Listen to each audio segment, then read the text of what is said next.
Hello dear friends, स्वागत है आप सभी का हमारे YouTube channel R Tech Math में। तो आज हम एक नई एक्सरसाइज स्टार्ट करने वाले हैं, एक्सरसाइज 4, जिसका नाम है दो चरों वाले रैखिक समीकरण एवं असमीकाएँ, यानी कि linear equation and inequalities in two variables.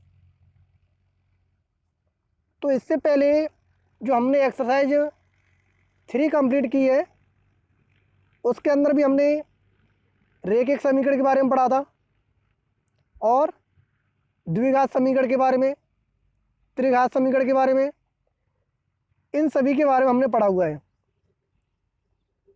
तो वहाँ पर हमने जाना था कि जो रैखिक समीकरण होता है, लीनियर इक्वेशन होती है, वो एक चर वाली किस टाइप की होती है।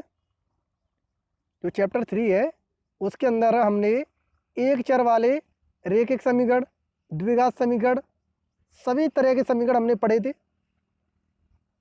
थे। तो यहाँ पर हम पढ़ेंगे दो चरों के लिए, यानी जिसके अंदर दो चर राशियाँ होंगी। कितनी चर राशियाँ होंगी? 2 चर राशियाँ, यानी 2 वेरिएबल्स।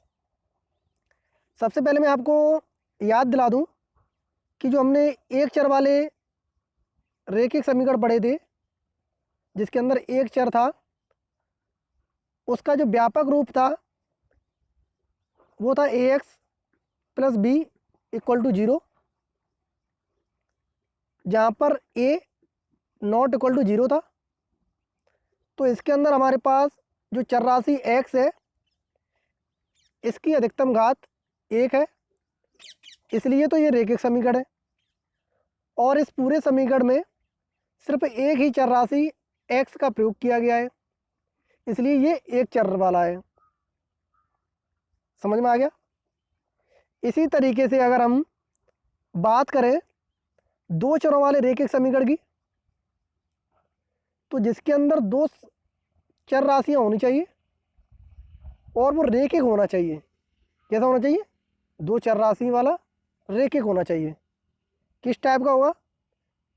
उसकी जो जनरल फॉर्म है, व्यापक रूप है, वो कुछ इस तरह के होगा, ax plus B Y equal plus C equal to 0।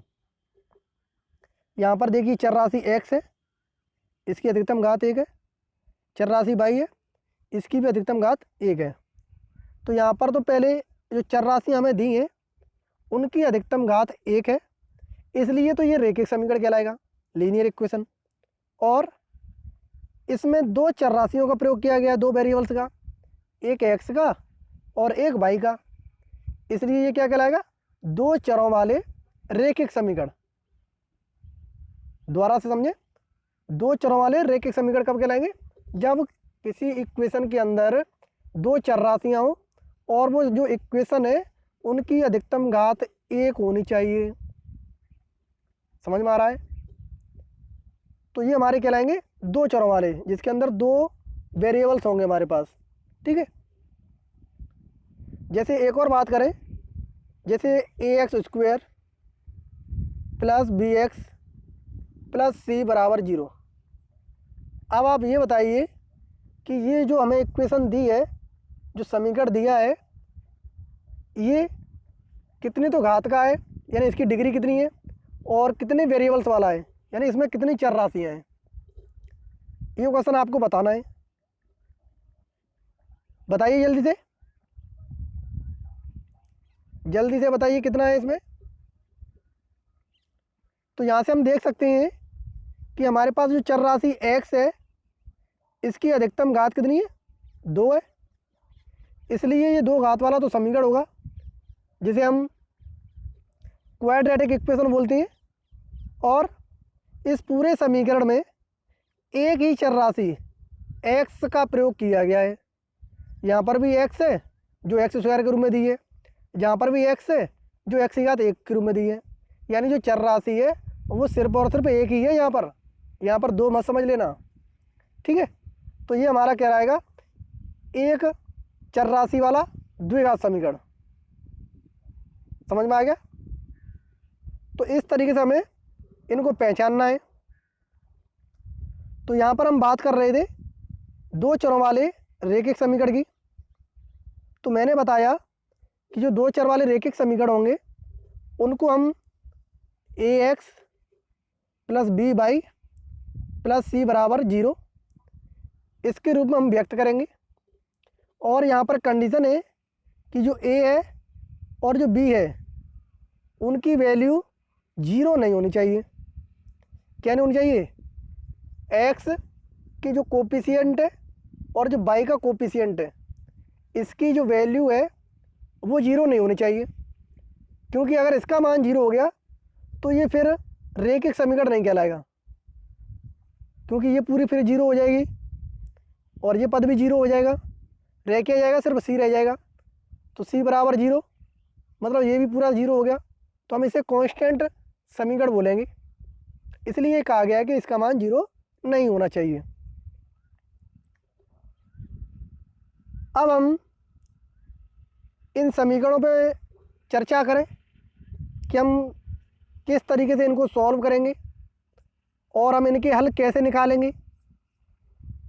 तो x और y के जिन मानों के लिए ये समीकरण संतुष्ट होते हैं, x और y के लिए जो मान है उनके लिए अगर ये समीकरण संतुष्ट होते हैं तो यह जो युग्म बनेंगे x और y के वो इसके क्या कहलाएंगे? हल कहलाएंगे। क्या कहलाएंगे? सॉल्यूशन कहलाएंगे इसके हल, जिनको हम ग्राफ के द्वारा सिद्ध करेंगे, यानी ग्राफ की सहायता से हम इनको सॉल्व करेंगे और इन चर राशियों x और y के मान ज्ञात करेंगे हम। किसके द्वारा? ग्राफ के द्वारा। तो हमने दो समीकरण जो कि रैखिक हैं इस तरीके से मान लिए कि a1x plus b1y plus c1 बराबर 0। दूसरा a2x plus b2y plus c2 बराबर 0। जहाँ पर जो abc a1 b1 c1 और a2 b2 c2 हैं ये हमारे सभी क्या हैं? रियल नंबर्स हैं, वास्तविक संख्याएं हैं। और जो a और b है ना, a1 b1 a2 b2, इनके मान शून्य नहीं है, क्योंकि हमने अभी कंडीशन पढ़ी थी कि a और b नॉट इक्वल टू 0। तो ये यहाँ पर शून्य नहीं है। तो इनको हम जब सॉल्व करेंगे रैखिक समीकरण को ग्राफ की सहायता से, तो यहाँ पर हमें क्या प्राप्त होंगे? इनके हल प्राप्त होंगे x और y के। किसके रूप में? युग्म के रूप में। तो ये दो समीकरण उन्हीं दो चर राशियों x और y में है। तो इस प्रकार के जो समीकरण हैं उनको दो चरों वाले हम रैखिक समीकरणों का युग्म कहते हैं। क्या कहते हैं? दो चरों वाले रैखिक समीकरणों का युग्म। युग्म मतलब पेयर, जिसमें दो वस्तुएं एक साथ होती हैं। और समीकरणों का जो ये निकाय कहलाता है युग्म, इसको हम युगपत रैखिक समीकरण कहते हैं। क्या कहते हैं? युगपत रैखिक समीकरण, यानी सिमुल्टेनियस लीनियर इक्वेशन, जिसके अंदर दो इक्वेशन हमें एक साथ दी होती हैं, इसको हम बोलते हैं सिमुल्टेनियस इक्वेशन। ठीक है, तो इसके बारे में हम बात कर रहे हैं। तो ये हमारी कहलाती हैं रैखिक समीकरण इन टू वेरिएबल्स। तो मैं समझता हूँ कि ये समझ में आ गई होंगी कि रैखिक समीकरण इन टू वेरिएबल्स क्या होती हैं। कोई दिक्कत है इसमें? फिर इसके बाद हम पढ़ने वाले हैं असमीकाओं के बारे में, यानी कि इनइक्वलिटीज। तो इनइक्वलिटीज के जो चिन्ह हैं, उनके जो साइन हैं, वो किस तरीके के होंगे, उनके बारे में भी थोड़ी चर्चा कर लें। तो यहाँ पर जो रैखिक समीकरण है इसमें जो बराबर के चिन्ह हैं, इनके स्थान पर, क्योंकि अभी हमने समीकरण पढ़े थे a1x plus b1y plus c1 बराबर 0, इसी तरीके से a2x plus b2y plus c2 बराबर 0। तो जो इक्वल वाले चिन्ह हैं, अगर इनके स्थान पर कोई लेस देन वाला चिन्ह या फिर ग्रेटर चिन्ह, ये दोनों चिन्ह आ जाए, जिनके साथ में लेस देन और इक्वल हो या ग्रेटर और इक्वल, अगर ये चिन्ह भी इनके अंदर आते हैं तो हम इनको असमीकाएं कहते हैं। क्या कहते हैं? इनइक्वलिटीज, असमीकाएं कहते हैं। दोबारा से समझें। जैसे ये हमारे जो रेखिक समीकरण है a1x plus b1y plus c1, अगर ये लेस देन और इक्वल टू हो जाए या फिर ग्रेटर एंड इक्वल टू हो जाए, तो यही जो अभी रेखिक समीकरण थे दो चरों वाले, अब ये असमीकरण कहलाएंगी, क्योंकि इनके चिन्ह क्या हुए, लेस देन एंड इक्वल और ग्रेटर एंड इक्वल। ठीक है, इनको भी हम ग्राफ की सहायता से हल करेंगे और इनके क्षेत्र के बारे में जानेंगे कि इनका जो फील्ड है वो किस टाइप का होगा।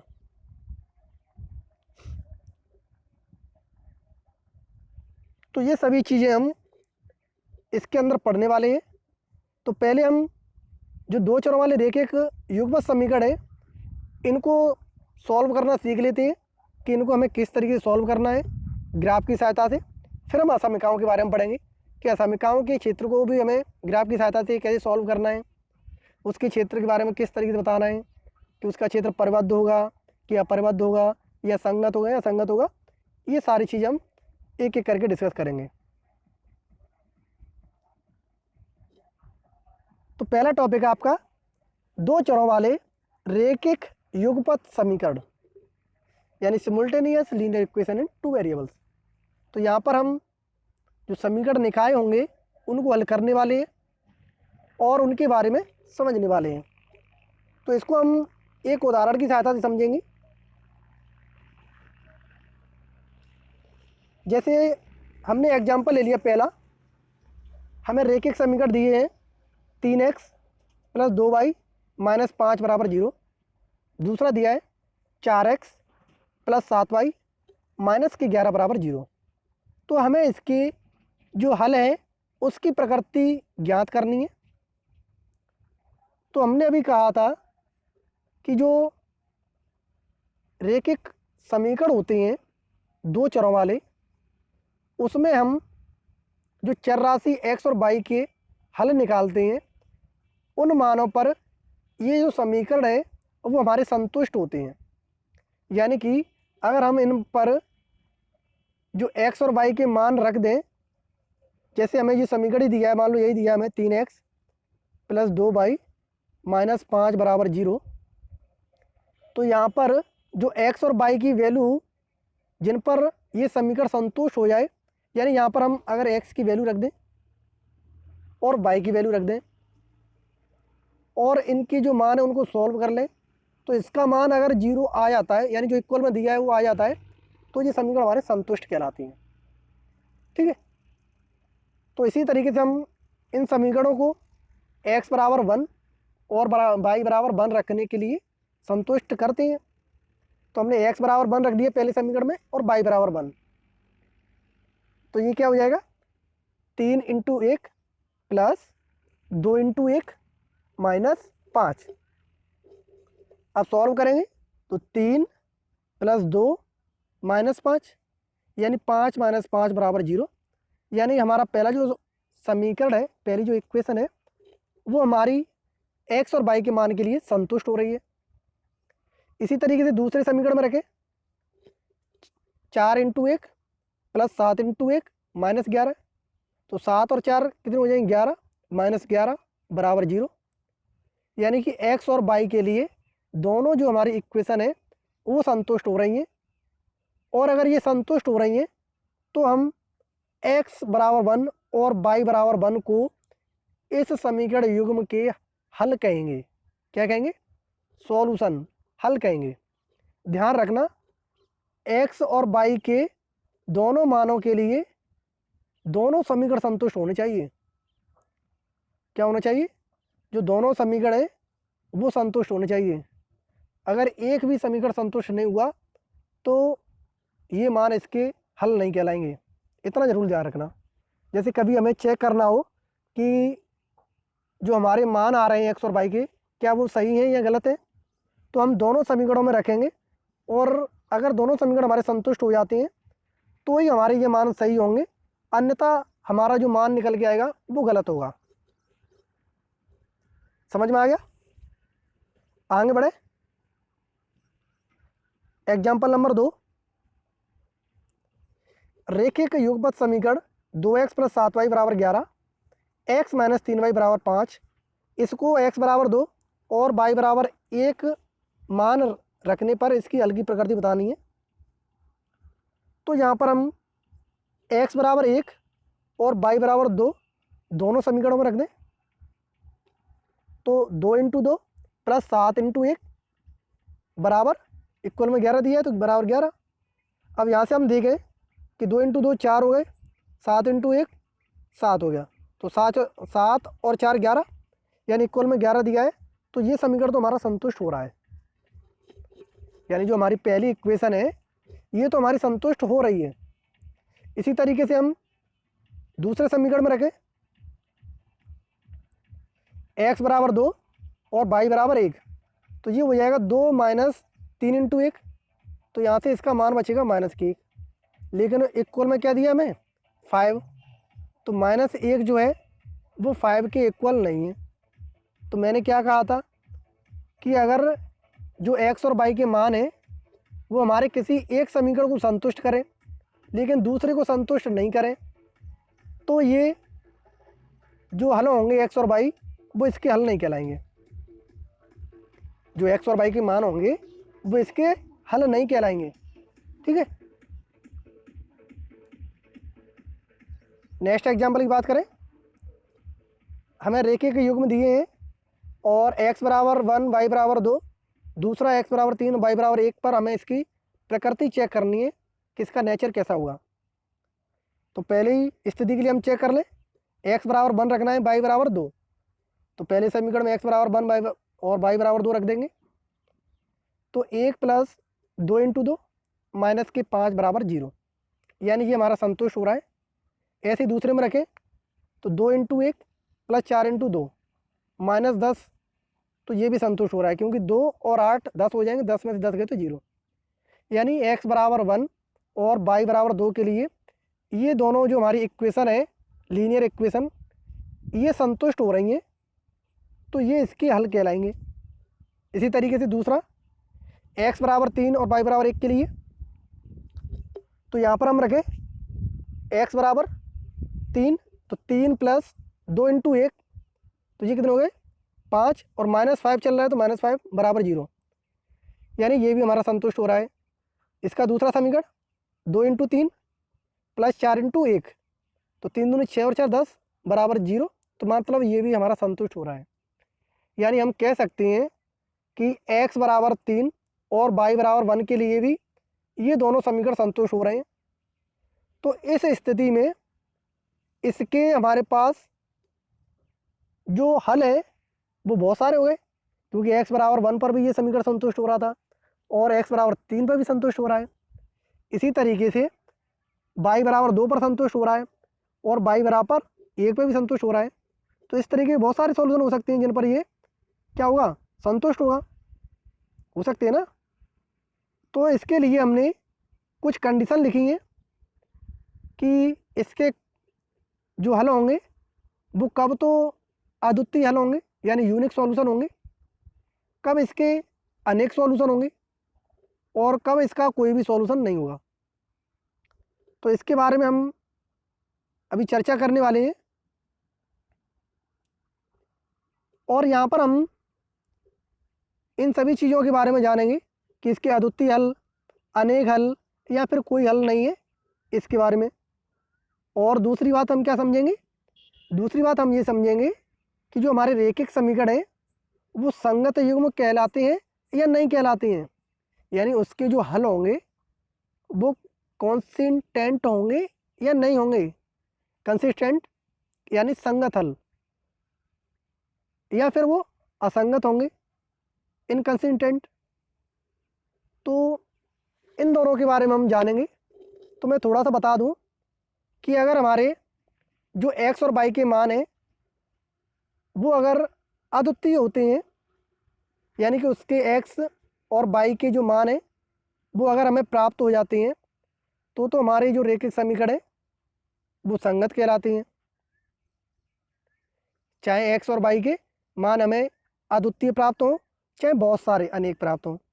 और अगर हमें x और y के मान प्राप्त नहीं होते हैं यानी उसके हल प्राप्त नहीं होते हैं तो हम इसको क्या कहेंगे, इनकंसिस्टेंट कहेंगे, असंगत हल कहेंगे। यानी एक्स और वाई की हमें वैल्यू प्राप्त नहीं हो तो ये क्या कहलाएगा, असंगत युग्म कहलाएगा। अब हम इनके ग्राफ के बारे में जाने कि हम ग्राफ की सहायता से डायरेक्टली हम कैसे बता पाएंगे कि हमारे सॉल्यूशन किस टाइप के हैं। तो यहाँ पर हम थोड़ी ग्राफ के बारे में चर्चा करने वाले हैं कि जब हम दो चरों वाले रैखिक समीकरण का ग्राफ बनाते हैं तो हमें एक सरल रेखा प्राप्त होती है, क्योंकि रैखिक समीकरण है। कैसे समीकरण है, रैखिक, लीनियर इक्वेशन है। तो लीनियर इक्वेशन है तो ग्राफ भी हमें कैसा प्राप्त होगा, एकदम लीनियर प्राप्त होगा, यानी कि एक सरल रेखा प्राप्त होगी। इसी तरीके से दो युग्म है यानी दो रैखिक समीकरण है तो दो सरल रेखाएं प्राप्त होंगी हमें, वो किसी भी टाइप की हो सकती हैं, तो जिनकी स्थिति निम्न प्रकार होगी। यानी कि जब हम इसे ग्राफ की सहायता से हल करेंगे तो वहाँ पर हमें जो सरल रेखाएं होंगी, लीनियर लाइंस होंगी, उनकी तीन स्थितियाँ हमें प्राप्त होंगी। पहली स्थिति कि दोनों जो रेखाएं हैं वो एक बिंदु पर प्रतिच्छेद करेंगी, यानी कि जो हमारे पास दो रैखिक युग्म की समीकरण जो है उनके अगर हम ग्राफ खींचेंगे तो वो इस टाइप के अगर किसी एक बिंदु पर प्रतिच्छेद करते हैं, किसी एक बिंदु पर, तो इसका जो हल होगा वो हमारा अद्वितीय हल होगा, यानी कि इसका यूनिक सॉल्यूशन होगा हमारे पास। कैसा सॉल्यूशन होगा, यूनिक, यानी कि एक्स और वाई के मान हमारे पास सिर्फ और सिर्फ एक ही प्राप्त होंगे, उसके अलावा और प्राप्त नहीं हो सकते हैं। दूसरी कंडीशन है दोनों रेखाएं प्रतिच्छेद नहीं करें अर्थात समानांतर हों, यानी दोनों रेखाएं हैं वो प्रतिच्छेद नहीं कर रही हैं, समांतर है। कैसी है, समांतर है। तब इसके जो सॉल्यूशन होंगे वो क्या होंगे, ज़रा सोचिए। जब ये सरल रेखाएं जो है हमारे पास वो एक दूसरे को काट ही नहीं रही हैं कहीं पर, तो क्या इसका कोई सॉल्यूशन संभव है?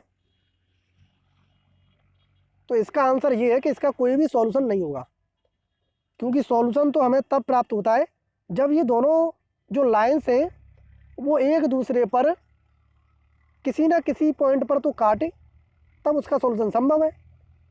तो इसका हम कोई भी सॉल्यूशन फाइंड नहीं कर सकते हैं,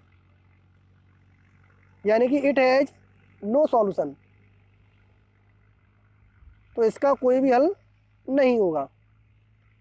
और तीसरी कंडीशन है दोनों रेखाएं एक दूसरे पर ढके अर्थात समपाती हो, यानी कि एक सरल रेखा इस तरीके की है और जो दूसरा समीकरण है उससे भी सरल रेखा जो प्राप्त हो रही है वो इसी के ऊपर प्राप्त हो रही है, तो इसको हम बोलते हैं समपाती। तो इसके जो एक्स और वाई के मान होंगे वो अनंत होंगे, क्योंकि इस सरल रेखा पर चाहे कितने भी पॉइंट हम रख लें वो सारे इसके हल होंगे। क्या होंगे, हल होंगे। तो इससे हम कह सकते हैं कि इसके कितने हल होंगे, इसके अनंत हल होंगे, यानी कि इसके इनफाइनाइट सॉल्यूशन होंगे, अनंत हल होंगे इसके। ठीक है, तो इस तरीके से हमें ग्राफ की सहायता से समझना है। और जो दो कंडीशन थी हमारे पास संगत और असंगत की, उनके बारे में मैंने बता दिया कि जब इसके सॉल्यूशन होंगे यानी एक्स और वाई की वैल्यू हम फाइंड कर सकते हैं तब तो इसके मान संगत होंगे यानी कंसिस्टेंट होंगे, और जब इसका कोई भी हल नहीं होगा तब यह असंगत होगा। अब जो टॉपिक है वो है रैखिक समीकरणों का आलेखीय निरूपण एवं हल। तो जो रैखिक समीकरण है उनको हम ग्राफ की विधि से किस तरीके से निरूपित करेंगे और उसके सॉल्यूशन हम कैसे फाइंड करेंगे। तो इसका हमने पहला एग्जांपल ले लिया, 2x + 3y = 13 और 5x - 2y = 4। ठीक है, अब हम इनके x और y के मान रख कर दो टेबल बनाएंगे और उन टेबल से जो वैल्यू प्राप्त होंगे हमें पॉइंट मिलेंगे उनको हम ग्राफ पर दर्शाएंगे। कैसे? जैसे हमने पहला समीकरण ले लिया, पहला समीकरण हमारे पास क्या था, 2x + 3y = 13। तो 2x + 3y = 13, ये हमने पहला समीकरण ले लिया है। और इस पहले समीकरण में हम x = 0 रखें और y = 0 रखें, तो ये दोनों मान 0 ही हो जाएंगे, तो उसकी वैल्यू कुछ मिलेगी नहीं। तो हम क्या करें, हमें इसमें से किसी एक की वैल्यू निकालनी है। यानी अगर हम इसमें x की वैल्यू रख दें तो हमें y की वैल्यू मिल जाएगी, और अगर हम y की वैल्यू रख दें तो हमें x की वैल्यू मिल जाएगी। तो हमने रख दिया इसमें x = 2 इस समीकरण में। तो ये क्या हो जाएगा, 2 × 2 + 3y = 13। यहाँ से सॉल्व करें तो हमें मिलेगा 3y = 13 - 4 यानी कि 9। तो हम 3 का 9 में डिवाइड करें तो y = 3। यानी कि जब हमने x = 2 रखा तब y की वैल्यू हमें कितनी मिल गई, 3। इस तरीके से हमें टेबल बनानी है दोनों समीकरणों के लिए। ध्यान रखना, दोनों समीकरणों के लिए अलग अलग हमें इस तरह की टेबल बनानी है, और जिसमें हमें कम से कम 2 वैल्यू हमें फाइंड करनी है, कम से कम। यानी 2 मान तो हमें निकालनी है कम से कम, और 3 मान अगर आप निकाल लेते हैं तो और अच्छी बात है। इसी तरीके से अब हम इस समीकरण में x = 5 रखें, तो ये हो जाएगा 2 × 5 + 3y = 13। यानी 3y = 13 - 3 यानी कि y = 1। यानी जब हमने x = 5 रखा तब y की वैल्यू हमें कितनी मिल गई, 1 मिल गई। ये तो पहले समीकरण के लिए हमने टेबल ज्ञात कर ली। इसी तरीके से हमें किसके लिए करनी है, दूसरे समीकरण के लिए। दूसरा समीकरण क्या है हमारे पास, 5x - 2y = 4। तो इसके लिए हमें ज्ञात करना है, क्या दिया हमें, 5x - 2y = 4। अब इसमें भी हम इसी तरीके से वैल्यू रखें, तो हमने इसमें पहले रख दिया x = 0। देखिए जो वैल्यू है ना, ये जो हम रख रहे हैं x = 0, x = 3, x = 5, ये हम अपनी मर्जी से रखेंगे। हमेशा ध्यान रखना, जो x और y की वैल्यू रखेंगे वो हम अपनी मर्जी से रखेंगे, और कुछ भी रख सकते हैं। ऐसा नहीं है कि इन्होंने 2 रखी तो हम 2 नहीं रखेंगे, इन्होंने 3 रखी तो हम भी 3 रखेंगे। अपनी इच्छा से जो तुम्हें अच्छी लगे उस वैल्यू को रख सकते हैं। लेकिन एक बात का ध्यान रखना कि जब भी हम वैल्यू रखें तो हमें जो x और y के मान जो टेबल में प्राप्त होती है ना, वो हमें भिन्न के रूप में प्राप्त नहीं होने चाहिए। क्योंकि भिन्न के रूप में प्राप्त होंगे तो तुम्हें डिवाइड देने में दिक्कत आएगी, फिर उसको ग्राफ पर दर्शाने में दिक्कत आएगी। इसलिए ऐसे मान रखना जिससे उसके जो मान है वो एक पूर्ण संख्या प्राप्त होनी चाहिए, यानी पूर्णांक प्राप्त होना चाहिए। क्या होना चाहिए, पूर्णांक प्राप्त होना चाहिए। यानी भले ही वो माइनस की संख्या हो, चाहे प्लस की हो, चाहे 0 हो, लेकिन एक पूर्णांक नंबर होना चाहिए। समझ में आ रहा है?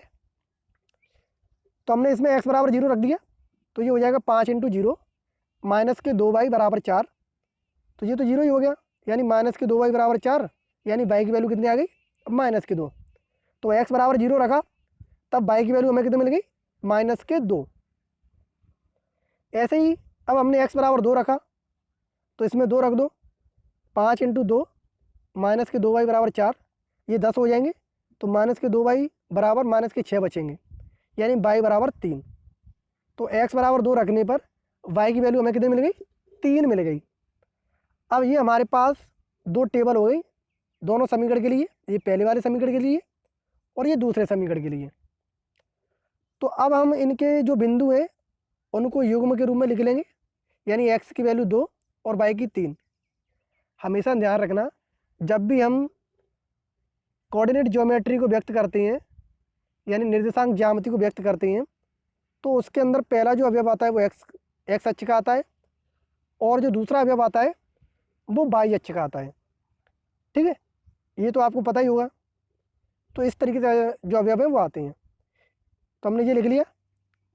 इसी तरीके से हम दूसरे जो पॉइंट है वो लिख देंगे 5, 1, ये तो पहले समीकरण के लिए हो गए।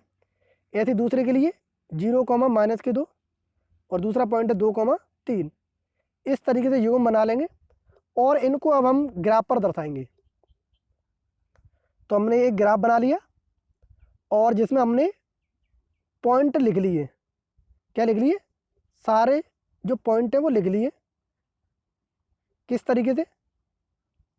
पहले हमने एक्स अक्ष बना लिया पूरा, जिसमें इधर जो पॉइंट होंगे वो धनात्मक होंगे यानी पॉजिटिव होंगे, और इधर की तरफ जो पॉइंट होंगे वो नेगेटिव होंगे एक्स अक्ष पर। इसी तरीके से वाई अक्ष बना लेंगे, तो ऊपर जो पॉइंट होंगे वो धनात्मक होंगे पॉजिटिव, और नीचे जो पॉइंट होंगे वो ऋणात्मक होंगे नेगेटिव। ठीक है। और जो बीच का जो पॉइंट होगा जहाँ पर ये दोनों जो अक्ष हैं एक्सिस हैं इंटरसेक्ट कर रहे हैं, काट रहे हैं, उसको हम बोलते हैं मूल बिंदु। क्या बोलते हैं? मूल बिंदु, यानी कि ऑरिजिन। इंग्लिश में उसको ऑरिजिन बोलते हैं, जिसके निर्देशांक होते हैं हमारे 0, 0। ठीक है, ये होता है हमारा मूल बिंदु। इसके निर्देशांक क्या होते हैं? 0, 0। और ये जो पॉजिटिव वाला पार्ट है पहला, जिसको बोलते हैं हम प्रथम चतुर्थांश, इसको बोलते हैं द्वितीय चतुर्थांश यानी सेकंड क्वाड्रेंट, ये थर्ड चतुर्थांश, और ये फोर्थ चतुर्थांश। ये भी आपको पता होगा। और जो पहला चतुर्थांश है इसमें जो x की वैल्यू आती है वो पॉजिटिव आती है, क्योंकि x वाली वैल्यू यहाँ से ली जाती है इसमें, तो ये सब कैसे हैं? पॉजिटिव है। और y की वैल्यू यहाँ से ली जाती है, तो ये भी कैसी आती है? पॉजिटिव। यानी पहले क्वाड्रेंट में जो वैल्यू आएंगी हमारी वो दोनों पॉजिटिव आएंगी। और दूसरे क्वाड्रेंट की बात करें तो एक्स अक्ष हमारा ये वाला लिया जाएगा जो कैसा है? नेगेटिव, और वाई अक्ष ये वाला, ये कैसा है? पॉजिटिव। तो दूसरे क्वाड्रेंट में जो वैल्यू आती हैं वो माइनस और प्लस की आती हैं। इसी तरीके से तीसरे वाले चतुर्थांश की बात करें तो एक्स अक्ष पर हमारी माइनस की वैल्यू आएंगी और वाई अक्ष पर भी कैसी आएंगी? माइनस। यानी तीसरे चतुर्थांश में दोनों वैल्यू नेगेटिव आती हैं।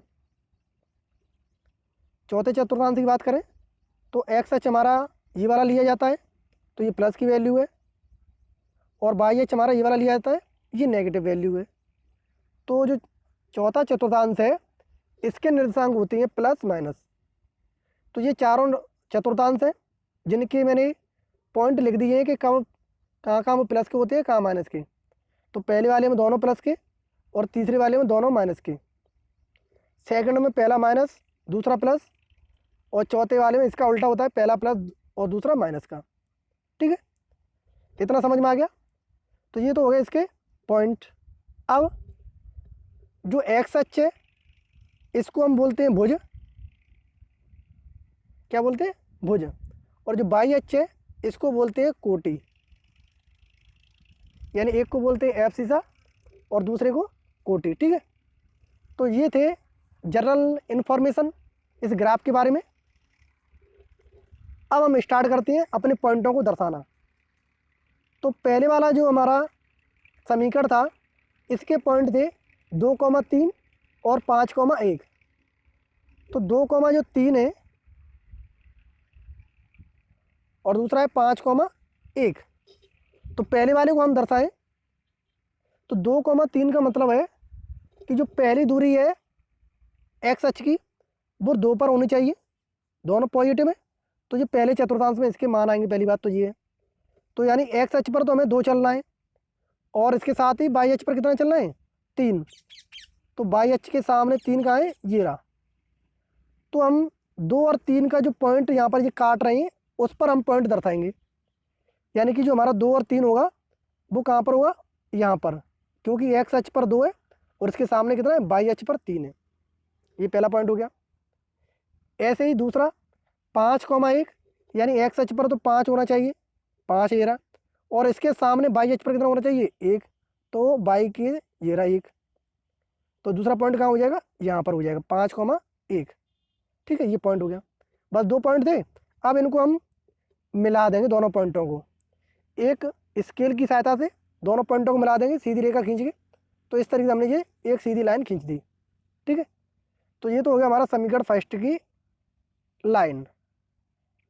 अब दूसरे समीकरण की बात करें तो जो दूसरा समीकरण है उसके पॉइंट थे हमारे पास 0, -2 और दूसरा था 2, 3।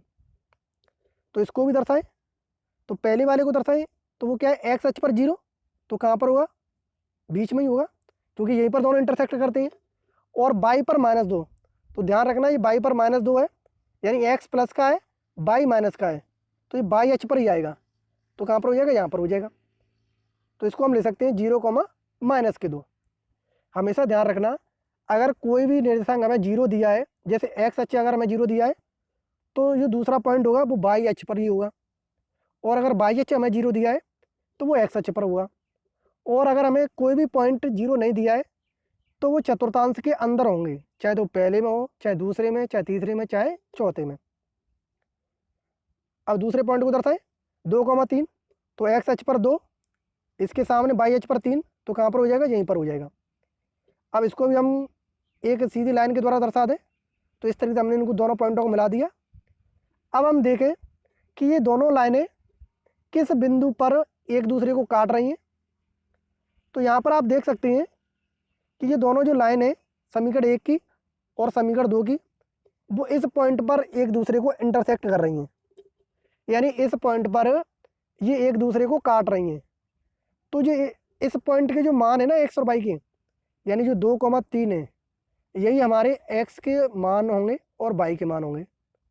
तो एक्स का कितना हो जाएगा 2 और वाई का 3, यही हमारे हल होंगे। यानी एक्स बराबर 2 और वाई बराबर 3, ये इस रेखिक समीकरण युग्म के हल हैं। और ये कैसे हल है, अद्वितीय हल है, क्योंकि दोनों जो लाइन है वो एक दूसरे को एक पॉइंट पर काट रही हैं, तो ये इसके अद्वितीय हल हैं। यानी कि एक्स बराबर 2 और वाई बराबर 3 के अलावा इसका ऐसा कोई भी मान संभव नहीं है जिस पर ये दोनों जो समीकरण थे हमारे वो संतुष्ट हो सकें। समझ में आ गया।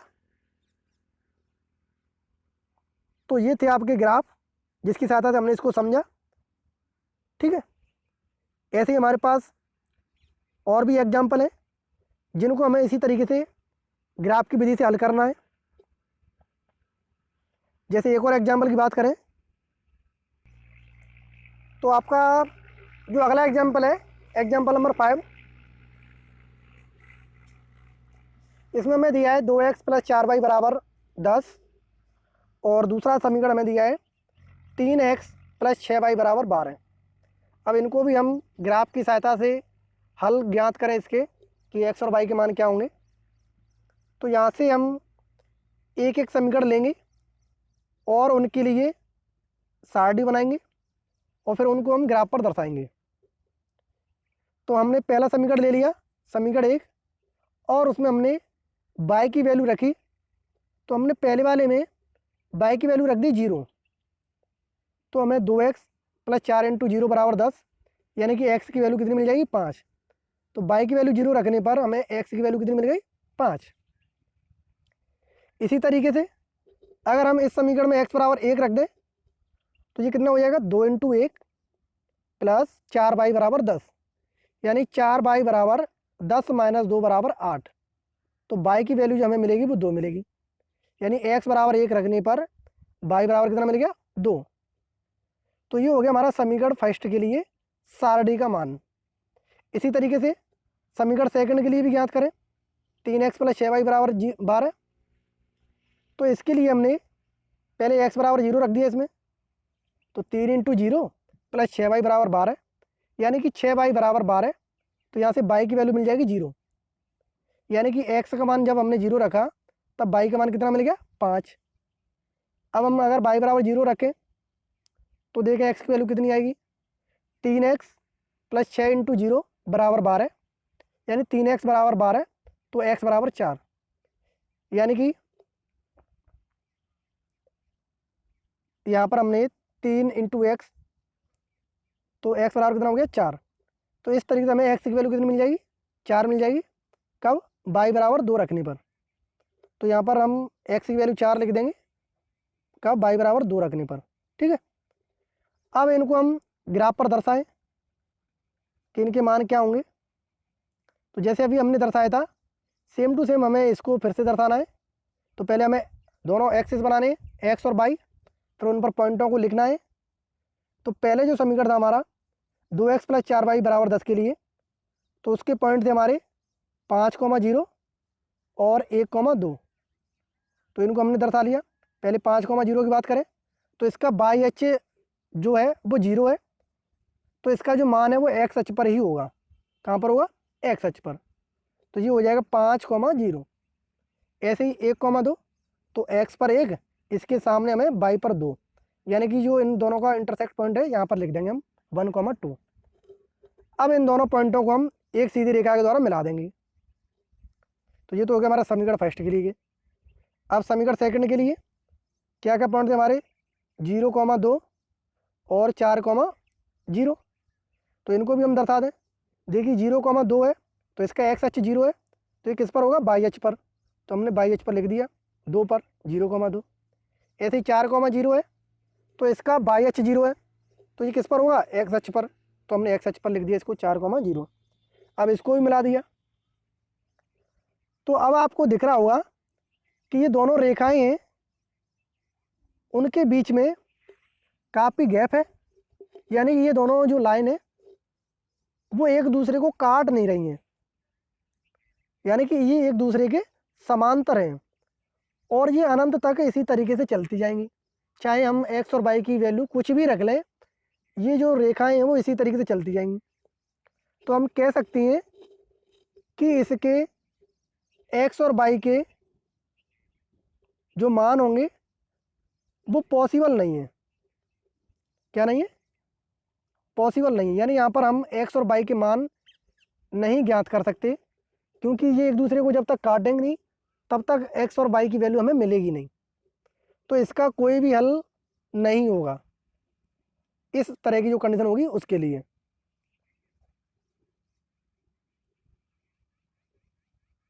एग्जाम्पल नंबर 6, 4x + 6y बराबर 18, 2x + 3y बराबर 9। इनको भी हम इसी तरीके से टेबल बना लें समीकरण फर्स्ट के लिए। तो हमने पहले x बराबर 0 रख दिया, तो ये हो जाएगा हमारा 4 × 0 + 6y बराबर 18, यानी कि 6y बराबर 18 तो y बराबर 3। ठीक है, x बराबर 0 रखा तो y की वैल्यू कितनी मिलेगी? 3। ऐसे ही y की हम अगर 1 रखें तो हमें क्या मिलेगा? 4x + 6 × 1 बराबर 18, यानी 4x बराबर 18 - 6 बराबर 12, यानी कि x बराबर 3। तो y बराबर 1 रखने पर हमें x की वैल्यू 3 मिल गई। तो ये तो हमारे पहला समीकरण है, उसके लिए बिंदु हो गए। अब दूसरे समीकरण के लिए 2x + 3y बराबर 9 के लिए पहले हम इसमें भी x बराबर 0 रख दें। तो 2 × 0 + 3y बराबर 9, यानी कि 3y बराबर 9 और y की वैल्यू कितनी मिल जाएगी? 3। तो x बराबर 0 रखने पर y की वैल्यू हमें 3 मिल गई।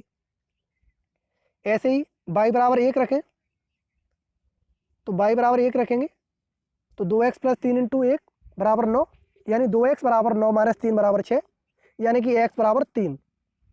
तो यहाँ से हमें x की वैल्यू 3 मिल गई। कब? जब y की वैल्यू हमने 1 रखी। अब इन दोनों समीकरणों के जो पॉइंट हैं इनको हम ग्राफ पर दर्शाएं। तो यहाँ पर पहले पॉइंट देख लें। पहला जो समीकरण है उसके क्या है? 0,3 और 3,1। और सेम टू सेम समीकरण 2 के हैं 0,3 और 3,1, यानी कि इन दोनों से जो हमें सरल रेखा प्राप्त होगी वो एक ही सरल रेखा प्राप्त होगी।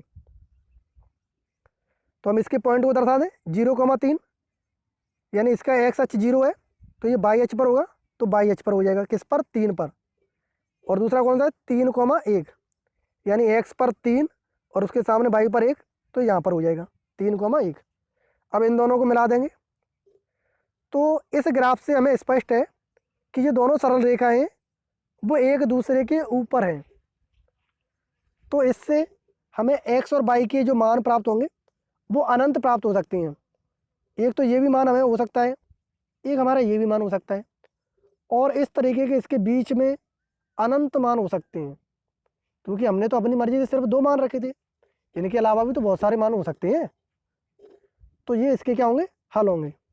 यानी कि इसके जो हल होंगे वो अनंत हल होंगे। कैसे हल होंगे? अनंत हल होंगे। तो ये थे हमारे 3 तरह के समीकरण जिनके ग्राफ से हमने डायरेक्टली जाना कि इनके सॉल्यूशन है वो किस तरीके के होंगे। अब इनको हम एक टेबल की सहायता से समझते हैं।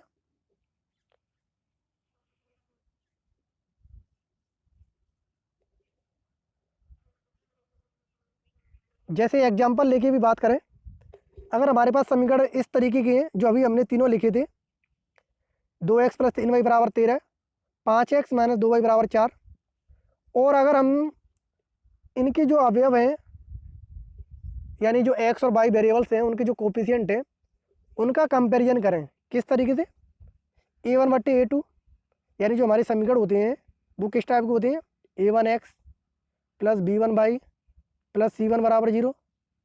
ऐसे दूसरा होता है a2x + b2y + c2 = 0। इसी तरीके के होते हैं। तो पहले जो चर राशि x है इसके जो कोफिशिएंट है इनका कंपैरिजन करें a1/a2, इसी तरीके से y के, और इसी तरीके से अचर पद के।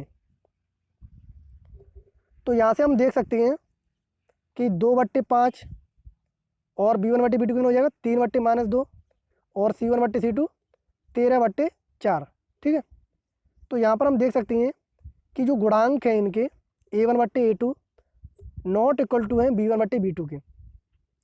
अगर हमारी कंडीशन इस तरीके की आती है कि a1/a2 is not equal to b1/b2, तो जो हमारी लाइन होंगी वो एक दूसरे को प्रतिच्छेद करेंगी, यानी एक दूसरे को इंटरसेक्ट करेंगी।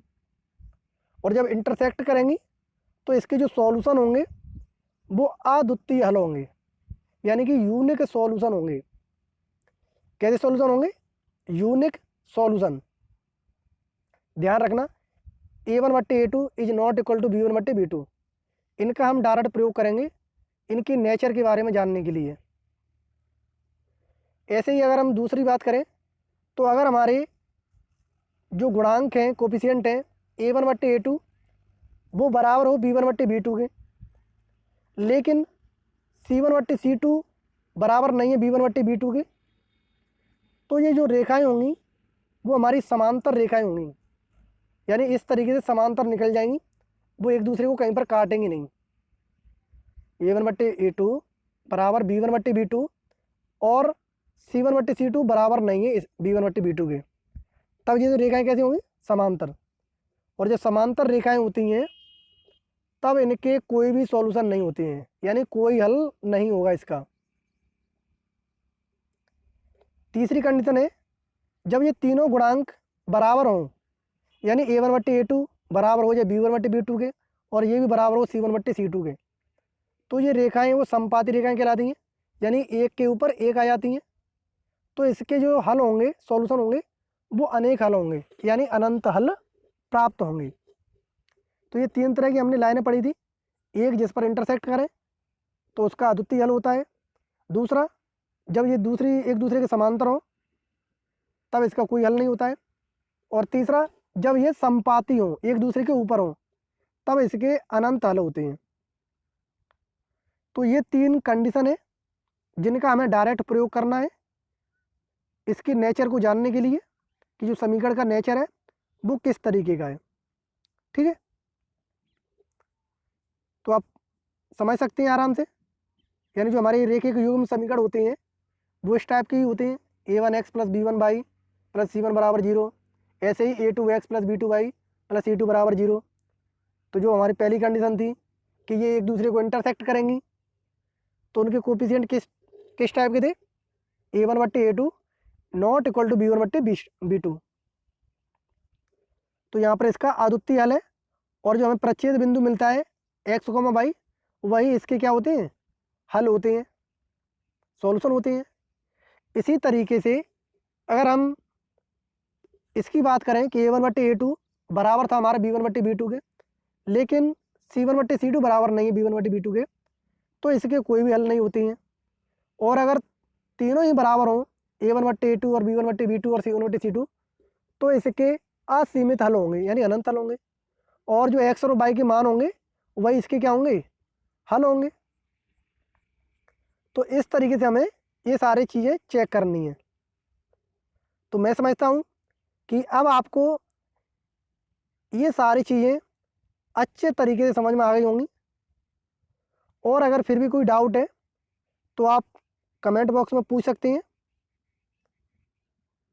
तो ये नेक्स्ट एग्जाम्पल है जो आपको खुद से करना है। इसके बाद हम जो इसके एक्सरसाइज के क्वेश्चन है इसको कंप्लीट करेंगे एक एक करके, और जितने भी इसकी जो प्रॉब्लम्स हैं उनको हम सॉल्व करने की कोशिश करेंगे, जिससे हमारी सारी जो प्रॉब्लम है वो हल हो जाए। क्योंकि आज हमने इसके जो कंसेप्ट है उसको एक अच्छे ढंग से समझा है, सीखा है, जिसे हम शायद अनंत काल तक नहीं भूल सकते। तो मैं समझता हूँ कि आपको एक एक चीज़ क्लियर हो गई होगी, सारे डाउट।